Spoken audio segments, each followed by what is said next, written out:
Dios tiene algo más para vos, tiene algo más para mí. Y eso es lo que tenemos que buscar. Eso es lo que el Señor quiere darnos. Porque el apóstol Pablo, allí en el segundo capítulo de la primera carta a los Corintios, parafraseando al profeta Joel, decía estas palabras. Como está escrito, cosas que ningún ojo vio, ni ningún oído escuchó, ni han penetrado en el corazón del hombre, son las que Dios ha preparado para los que le aman. Y acá la pregunta, ¿le amas?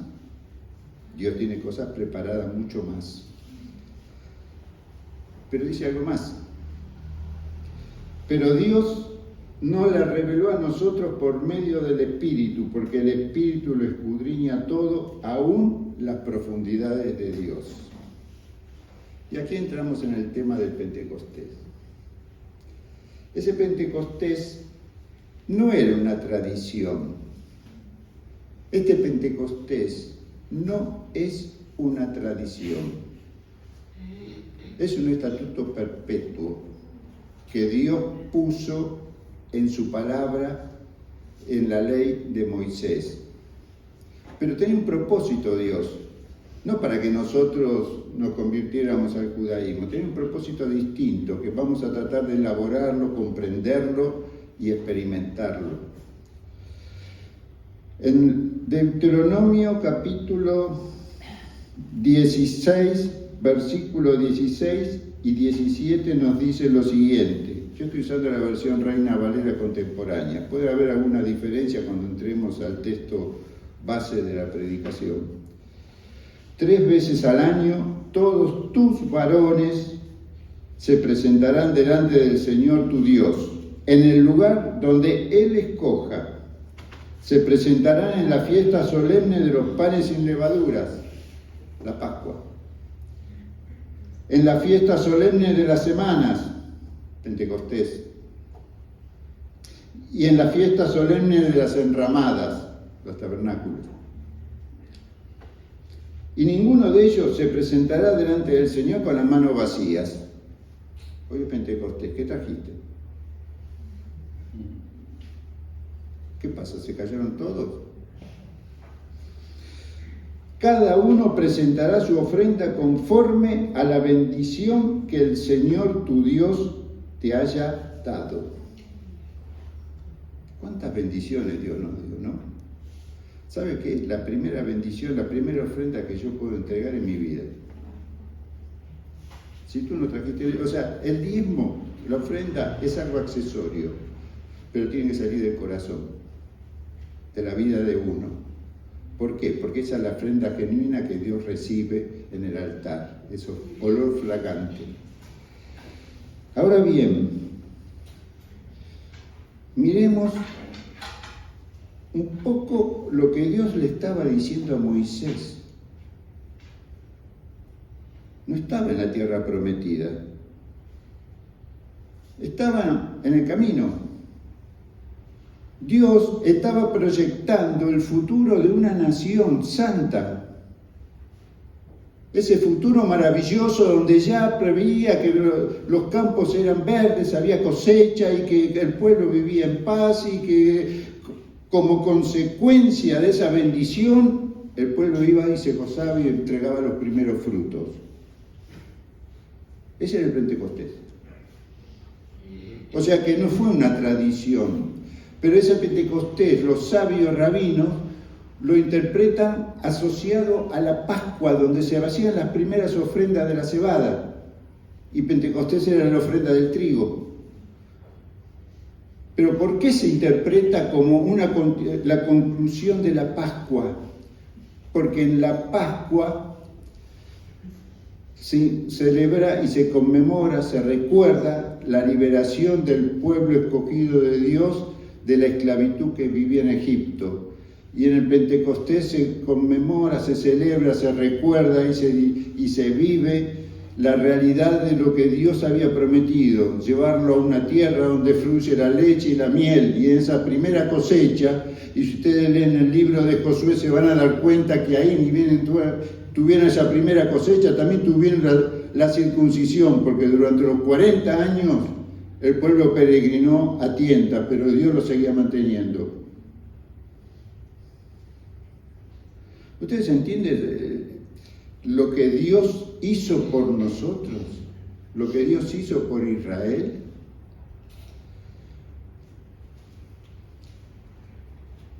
Pero había algo más. Dios todo eso lo estaba preparando no solo para que sea exclusivo de su pueblo y nosotros nos quedáramos afuera. La Iglesia conmemora, celebra, disfruta, vive el Pentecostés de la misma manera que lo viven los judíos. Los judíos viven de la esclavitud a la liberación en la tierra prometida y esperan un futuro. Nosotros, la Iglesia, vivimos la liberación del pecado. ¿Amén? Y celebramos la venida del Espíritu Santo que nos incorporó al pueblo santo escogido de Dios, donde no hay judíos ni gentiles, ni hombres ni mujeres, porque todos somos hijos de Dios en Cristo Jesús. Ese es el Evangelio, ese es el Pentecostés que hay que vivir. Pero no es un Pentecostés de acá. No es un Pentecostés que haya salido de un estudiante de seminario. No es un Pentecostés de alguien que ha pasado por la universidad y leyó historia de la Biblia. No es un Pentecostés que me senté en el banco y el pastor me lo contó. Es un Pentecostés donde Dios vino como lengua de fuego sobre cada uno de los que estaban reunidos. Y ahora le leo el texto según esta versión, que si bien utiliza la Reina Valera el texto recibido, el receptus del amo, hay algunas palabras que son agregadas posteriores y Reina Valera se la quita. Por ejemplo, dice, cuando llegó el día del Pentecostés estaban todos juntos en el mismo lugar, no dice unánimes, eso es un agregado del amo. Pero el concepto de juntos implica unidad, mucho más allá de las motivaciones personales que tiene cada uno de nosotros con respecto a la vida, a la comunidad de fe, a la esperanza de planes, proyectos. Y para esa unidad se requiere algo más. Se requiere lo que Dios hizo, que de repente un estruendo como de un fuerte viento vino del cielo y sopló y llenó toda la casa donde estaban. Limpió la escoria, abrió las ventanas, ventiló el ambiente. Que Ruaj de Dios descienda sobre la iglesia. Eso es lo que estaba haciendo. ¿Por qué? Y esa es la pregunta. ¿Por qué? Porque la iglesia sin espíritu puede tener proyectos, puede definir cargos. Jesús les había mandado en el capítulo 1 del versículo 4, esperen la promesa del Padre, la cual ustedes oyeron de mí. Como saben, Juan bautizó con agua, pero dentro de algunos días ustedes serán bautizados con el Espíritu Santo. Eso lo dijo el Señor cuando estaba ahí en el monte para ascender. ¿Qué es lo que esos hermanos, esa iglesia en formación, lo oyeron a Jesús? Como a veces nosotros escuchamos el mensaje. ¿Y qué hicieron? Lo primero que le preguntan es, Señor, ¿vas a devolver a Israel el reino en este tiempo? Señor, ¿vas a librar nuestra nación de todas las cargas, de todos los problemas que tenemos hoy? La preocupación de ellos es el diario vivir. Esa es la preocupación que tenían. Pero estás con el Señor de la gloria que te está diciendo que vas a recibir algo que no sabes cómo, porque todavía no lo sabían, pero sí lo habían experimentado cuando estuvieron en el ministerio terrenal acompañándolo a Jesús. como veía cuando el Señor los mandaba y como iban y testificaban como los 70 que fueron y hasta los espíritus se escapaban y los enfermos se sanaban. O sea, había un montón de señales de que Dios obraba por el Espíritu. Pero ellos no, ellos estaban preocupados por hoy. Señor, ¿me aumentan la jubilación? Señor, ¿cómo hago para seguir conservando el trabajo? Señor, ¿cómo hago para que los gobernantes sean justos? Señor, ¿cómo me libero del yugo de las potencias de este mundo que están sojuzgando nuestra economía? Era la realidad que tenían los judíos. Es la realidad que tenemos hoy. Pero Jesús les dice, no les toca a ustedes saber el tiempo ni el momento, que son dominio del Padre. Pero cuando venga, otra vez le dice, cuando venga sobre ustedes el Espíritu Santo, recibirán poder, dinamis en el griego, que no es autoridad, no es fuerza para doblegar al otro. Es el motor interior que empieza a generar la vida y empieza a dar proyectos, planes preparados para seguir adelante en medio de toda la dificultad. Y me serán testigos en Jerusalén, en Judea, en Samaria y hasta lo último de la tierra. Esto es lo que el Señor estaba diciendo. Ustedes esperen. ¿Pero para qué esperen? ¿Para arreglar el país? No. Esperen para ser testigos de la gracia de Dios que tiene preparada para todo el pueblo. Pero no solo para acá, para los judíos, sino para toda la humanidad. Porque dice hasta lo último de la tierra. No nos quedemos con Buenos Aires, no nos quedemos con Venezuela, no nos quedemos con Brasil, de los hermanos que están representados acá, ni de Colombia, ni de Uruguay, ni de Chile. Es hasta lo último de la tierra. ¿Por qué? Porque de Dios es la tierra y su plenitud, y todo el mundo y lo que habitamos en ella.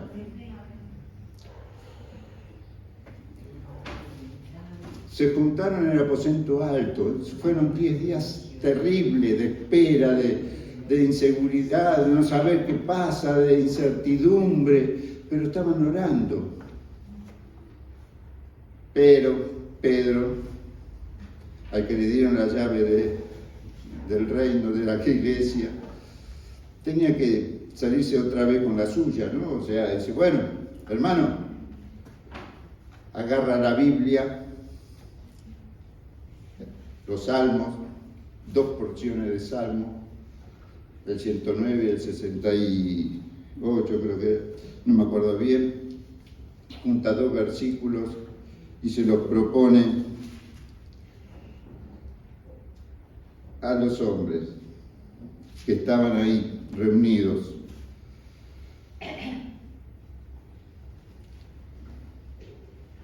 Dice, hermanos míos, tenía que cumplirse la escritura donde por boca de David se dice que el Espíritu Santo habló acerca de Judas, al que guió a los otros que prendieran a Jesús. Nosotros, bueno, sigue diciendo y termina proponiéndoles que reemplacen el cargo de apóstol a los hermanos que están presentes. Esa iglesia en formación, dice, éramos 12, nos falta uno. Hermanos, a ver, ¿a quién ponemos? De los que estén dentro, que hayan acompañado del bautismo de Juan todo el ministerio de Jesús. Y propusieron a 2. A Matías y a José Barsabás. ¿Y sabe cómo lo eligieron? ¿Lo sabe? Lo echaron a suerte. A ver, nos metemos el nombre en una bolsita, se mete una piedrita, el que sale, sale. Y Matías fue contado entre los apóstoles. Eso sucedió en el tiempo que la Biblia, que todavía Jesús no estaba con ellos, porque estaba en el cielo, y que el Espíritu Santo todavía no les había dado el poder, no había descendido, porque el Espíritu Santo estaba en ellos. Y esa es otra de las cosas que tenemos que entender. Cuando tú recibiste a Jesús, le diste ese testimonio de fe, ese Espíritu Santo ya está en tu vida, ya te apartó para Dios. Tú no necesitas nada más que darle cabida en tu corazón para que ese Espíritu empiece a vivir, a vivificar y a hacerte nueva creación. Ese es el camino correcto como Dios opera en la vida, como Dios opera en la iglesia. Esto nos llama la atención para cuando tengamos que elegir cargos, actividades, proyectos, planes, futuro, porque el proyecto de Dios, en este caso, en Pentecostés, no era dar cargo a la iglesia, no era decorar el ambiente. El proyecto de Dios era dar testimonio de que Dios está presente en medio de la historia de la humanidad, a través de la obra de Jesucristo. Y ese era el poder que Dios tenía preparado para cada uno de nosotros, y lo tenía preparado en ese tiempo. ¿Cómo podemos? No podemos vivir el Pentecostés del año 30. ¿Por qué? Porque estamos en el 2022. Pero podemos, siguiendo esos principios, hacer realidad Pentecostés en nuestra vida, en la tuya, en la iglesia. Fíjense que estamos reunidos. ¿Cómo podemos proceder?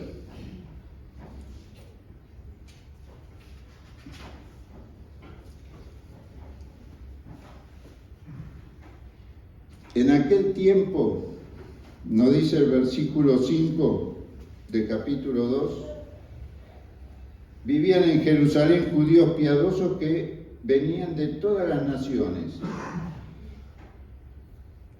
Y cuando se escuchó ese viento fuerte, cuando se escuchó esa lengua de fuego, y cuando todos empezaron a hablar en lenguas que no sabían qué pasaba, pero que los que pasaban de todos los lugares que había de lo que era Asia Menor, desde Chipre, desde Arabia, desde Egipto, todos estaban para Pentecostés, todos esos judíos devotos estaban ahí. Escucharon eso y los oían hablar en su propia lengua. No podemos, y de hecho no hay acuerdo teológico al día de hoy de que si esa lengua era lengua del Espíritu, como las que habla Pablo en Corintios, o eran lenguas del Espíritu, o eran un lenguaje que ellos no habían aprendido y que se lo estaba dando para transmitírselo a otros, a los que estaban ahí, porque cada uno lo entendía en sus propias lenguas, o si el Espíritu les hacía entender de lo que ellos estaban hablando y no comprendían, era la alabanza a Dios. Cualquiera sea el resultado, esa unción, ahí se estaba formando la iglesia con el Espíritu Santo, estaba llamando la atención a los vecinos, a lo que estaba pasando por ahí, y se acercaban. Y siempre hay dos actividades, hay dos formas de entender esta realidad. Me llama la atención algo que no conozco, entonces pregunto, ¿qué es lo que está pasando? Como dicen ahí en el libro. Y la otra dice, están todos borrachos. Yo, no me interesa, yo acá no vengo, no importa. Pero ¿sabe qué sucedió ahí? Ahí empieza a darse el cumplimiento de lo que Jesús les había dicho 10 días antes, que cuando venga el poder del Espíritu comenzará a dar testimonio. Testimonio empezando desde Jerusalén y Judea. Acá ya tenemos Jerusalén y Judea en la misma ciudad de Jerusalén. Oh, gloria a Dios. Y eso le da oportunidad a Pedro para ponerse de pie junto a los otros 11, los otros apóstoles. Ahí está Matías. Y con potente voz dijo: varones judíos y ustedes, habitantes todos de Jerusalén, sepan esto y entiendan bien mis palabras. Contra lo que ustedes suponen, estos hombres no están borrachos, pues apenas son las 9 de la mañana. Más bien, esto es lo que dijo el profeta Joel. Dios ha dicho, en los últimos días derramaré mi espíritu sobre toda la humanidad, y los hijos y las hijas de ustedes profetizarán, sus jóvenes tendrán visiones, y sus ancianos tendrán sueños, y en esos días derramaré mi espíritu sobre mis siervos y mis siervas, y también profetizarán. La oportunidad de la queja, de la burla, le da a Pedro, ya ungido con el poder del Espíritu Santo, para hacer apología de Jesús,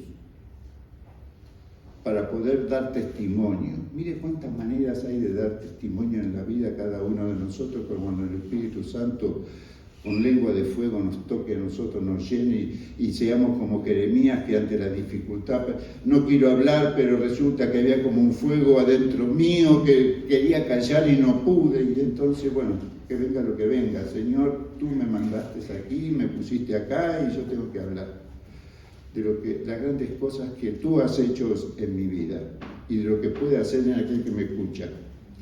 Ese es el Evangelio. No es predicar palabras muertas, porque dice el Señor en Jeremías 3:33. ¿Quién lo va a entender? Tú lo entiendes, porque lo has leído, lo has creído, lo has embebido. Pero aquel que no conoce a Cristo, a veces hay que confrontarlo con la palabra. A veces hay que consolarlo con la palabra.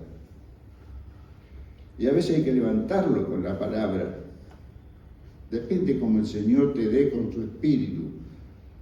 Es lo que Dios te ha de revelar en el momento oportuno. Pero para eso tiene que estar lleno de ese Espíritu Santo. Y esto no quedó así. Porque si no, Jesús había cumplido la palabra por la mitad. Acá entraron 3.000 almas a la iglesia. Fueron llenas del Espíritu y formaron parte de la iglesia. Días después, tiempo después, hasta los sacerdotes, algunos ya entraban en la fe por el poder de Dios. Pero, ¿qué más faltaba? Samaria. Ya ahí entramos con la iglesia conformada. Ya ahí no era un cargo por sorteo. Los diáconos, la primera condición era ser llenos del Espíritu Santo. Y ahí teníamos a Felipe, que fue a predicar a Samaria. Y la gente veía y todo lo que él decía, cómo los cojos se sanaban, cómo los demonios, los espíritus se iban y la gente se volvía normal. Y el pueblo estaba feliz por lo que estaba pasando. Pero ¿sabe qué? No había descendido el Espíritu Santo sobre ellos para darles poder. Simplemente creían. Como los apóstoles en esos 10 días que estaban esperando el Espíritu Santo. Los apóstoles en Jerusalén comisionaron a Pedro y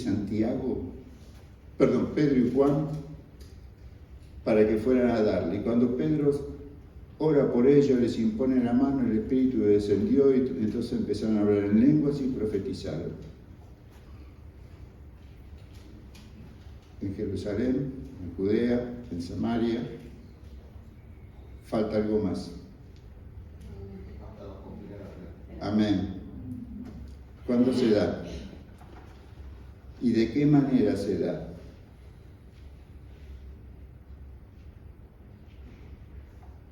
De la manera donde todavía había algún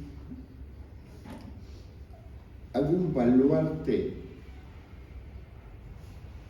de incomprensión hacia el prójimo, por no usar otra palabra. Pedro fue llamado por el Espíritu a ir a la casa de Cornelio, y Cornelio fue llamado por el Espíritu para ir a buscarlo a Jope. Cornelio estaba en Cesarea. Y Pedro fue. Y lo maravilloso es que cuando se presenta, lo recibe Cornelio y lo recibe con todo lo de su casa. ¿Y sabe lo que le dice? Bueno, estamos aquí ante la presencia de Dios. esperando lo que Dios tiene que decirnos a través de vos. ¿Y qué le dice Pedro? ¿Ustedes saben cuál es aberrante es a un judío entrar en casa de un gentil? Ya con eso lo hubieran sacado a patada. Pero a continuación no da tiempo a respuesta. Dice, pero Dios me ha mostrado a mí que no puedo hacer ninguna acepción de persona. Y empezó a hablar. Y mientras hablaba, ¿sabe qué sucedió? Cayó el Espíritu Santo sobre ellos, los llenó de poder, de lenguas. Es algo maravilloso. O sea, Pentecostés fue un hito, un evento, allí por el año 30, pero no fue la conclusión del obrar de Dios en la vida de la humanidad, sino fue trabajando a través de todo lo que fueron llenos del Espíritu por distintos momentos de su vida, actividades, para ir preparándolos en santidad, en revelación, para transmitir el mensaje del Evangelio. Queremos un Pentecostés en esta iglesia, que el Espíritu Santo venga, se abran las puertas, se ventile todo y que las lenguas de fuego nos inunden, nos llenen, y que así como Moisés vio a la gloria de Dios en medio de la zarza cuando lo llamaron al ministerio en el capítulo 3 de Hechos, y cuando tuvo que ascender al monte Sinaí para recibir la ley, que también salió y nos dio con fuego y le dio la ley, que Joel dice después en los posteriores tiempos, en estos tiempos, que las pondré en su corazón, las escribiré en su corazón y en su mente. ¿Queremos eso realmente como iglesia? ¿O queremos seguir siendo devotos devocionales bautistas? Podemos ser devotos devocionales bautistas, pero sobre todas las cosas somos hijos de Dios, siervos de Jesucristo, para la gloria del Padre. Hasta aquí la palabra de hoy.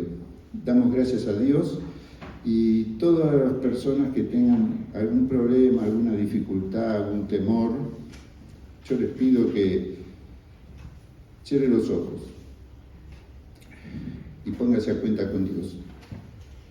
Aquellas cosas que usted no tiene todavía y que le falta, Dios se la puede dar. Tal vez tenga dificultades de salud, tal vez tenga dificultades emocionales, posiblemente de trabajo.